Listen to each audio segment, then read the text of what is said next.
வணக்கம். இன்றைக்கி நம்ம பார்க்க போகிற சமையல் என்னென்னா, ஒரு அருமையான ஈவினிங் ஸ்நாக்ஸ் தான் பார்க்க போகிறோம். நல்ல மொறுமொறுன்னு சூப்பராக இருக்கும், ரொம்ப ஹெல்த்தியாகவும் இருக்கும். அவ்வளோ உருளைக்கிழங்கு வச்சு செஞ்சுருக்கோம். ஸோ நல்ல ஹெல்த்தியாகவும் நல்ல சூப்பராகவும் இருக்கும் டேஸ்ட்டு. வெளியில் நல்லா கிறிஸ்பியாகவும் உள்ளே நல்லா சாஃப்டாகவும் இருக்கும். ஸோ ஒரு கட்லெட் சாப்பிட்டா என்ன டேஸ்ட்டில் இருக்குமோ அதே மாதிரியே இருக்கும். காஃபி டீயோடு வச்சு சாப்பிட்றதுக்கு நல்லாயிருக்கும். கொஞ்சம் காரசாரமாக குழந்தைகளுக்குலாம் ரொம்ப பிடிக்கும். ஸோ வாங்க எப்படி செய்யலாங்கிறத பார்க்கலாம். ஒரு பவுல் எடுத்துக்கலாம். இதில் மெஷரிங் கப்பில் 1 கப் அளவுக்கு அவல் சேர்த்துக்கலாம். கெட்டி அவல் இல்லை சாதாரண அவல் எதுனாலும் எடுத்துக்கலாம். இப்போ இதை நல்லா கழுவி எடுத்துக்கலாம். இப்போ இது நல்லா கழுவிட்டு வந்தாச்சு ஒரு 2 தடவை. இப்போ இதில் ஒரு 1/4 டம்ளர் அளவுக்கு தண்ணி ஊற்றி ஊற வச்சுக்கலாம்.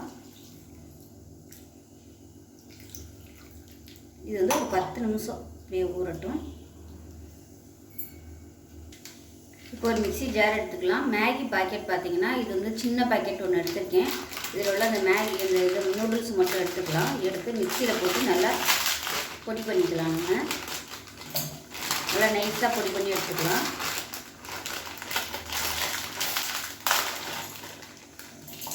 இதை வந்து தனியாக வச்சுக்கலாம். இதை வந்து நல்லா பொடி பண்ணிவிட்டு பார்க்கலாம்.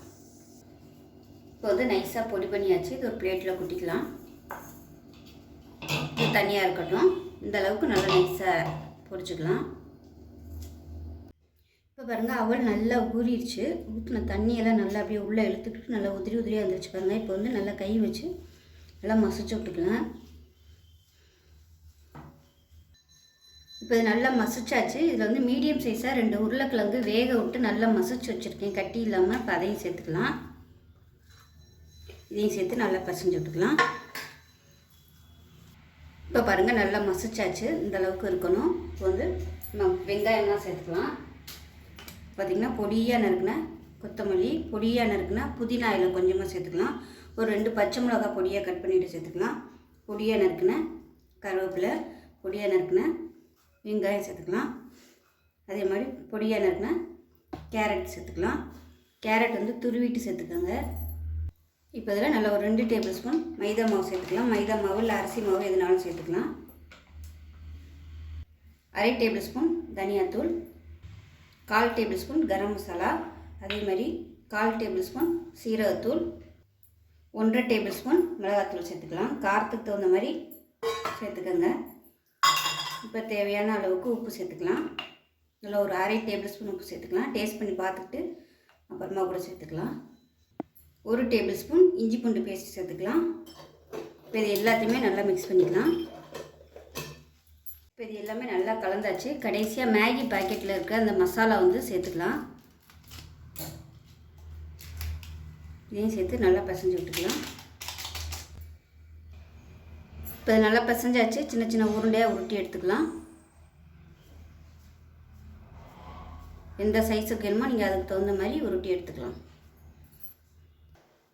இப்போ பாருங்கள், உருட்டி வச்சுருந்த உருண்டையை மேகி வந்து பொடி பண்ணி வச்சுருந்தோம் பார்த்திங்களா, அதில் வந்து நல்லா உருட்டி எடுத்துக்கலாம். நல்லா கோட்டாகிற மாதிரி இந்த மாதிரி உருட்டி எல்லாத்தையும் தனியாக எடுத்து வச்சுக்கலாம்.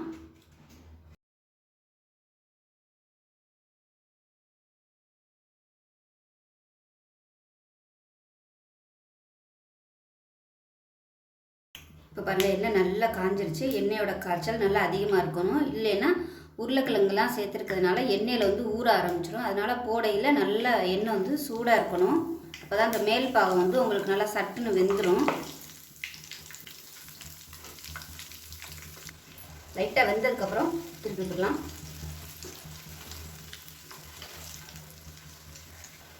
இப்போ இது பாருங்கள், கலர் நல்லா மாறிடுச்சு. எடுத்துடலாம். சலசலப்பும் நல்லா லைட்டாக அடங்கிடுச்சு. எடுத்துடலாம்.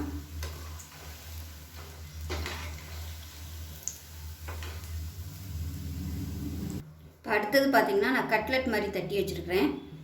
இப்போ இதையும் சேர்த்துக்கலாம்.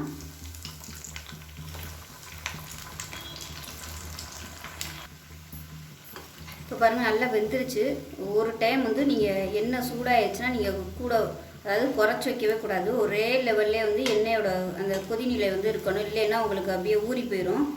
ஏன்னா உருளைக்கிழங்கு சேர்க்குற எந்த இதாக இருந்தாலுமே உங்களுக்கு ஹை ஃப்ளேம்லேயே இருக்கணும் போட்டு எடுக்கிறது. கூடவோ குறைச்சோ அந்த மாதிரி பண்ணக்கூடாது. ஒரே லெவல்லே இருக்கணும். ஏன்னா புதுசாக பண்ணுறவங்களுக்கு தெரியாது, குறைச்சி வைப்பாங்க, அது அப்படியே வேகாமல் உள்ளுக்குள்ளே அப்படியே ஊறி போயிருக்கும். இப்போ பாருங்கள் சூப்பராக வந்துருச்சு, எடுத்துடலாம்.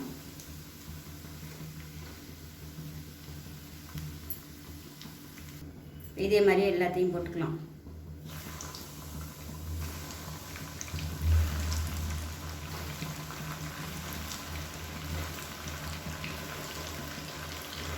இப்போ பாருங்கள் எல்லாமே சூப்பராக ரெடி ஆகிடுச்சு பாருங்கள். நான் வந்து கொஞ்சம் பாதி வந்து உருண்டையாகவும் பாதி வந்து கட்லட் மாதிரியும் பண்ணி வச்சுருக்கேன்.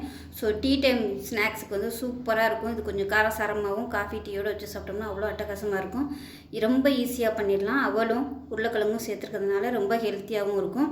ஸோ பிள்ளைகளுக்கெல்லாம் பார்த்திங்கன்னா இந்த மாதிரி மசாலாலாம் போட்டு செஞ்சு கொடுத்தோம்னா ரொம்ப விரும்பி சாப்பிடுவாங்க. ஸோ ஈவினிங் டைம் செய்கிறதுக்கு ஒரு ரொம்ப ஈஸியான ஒரு ரெசிபி.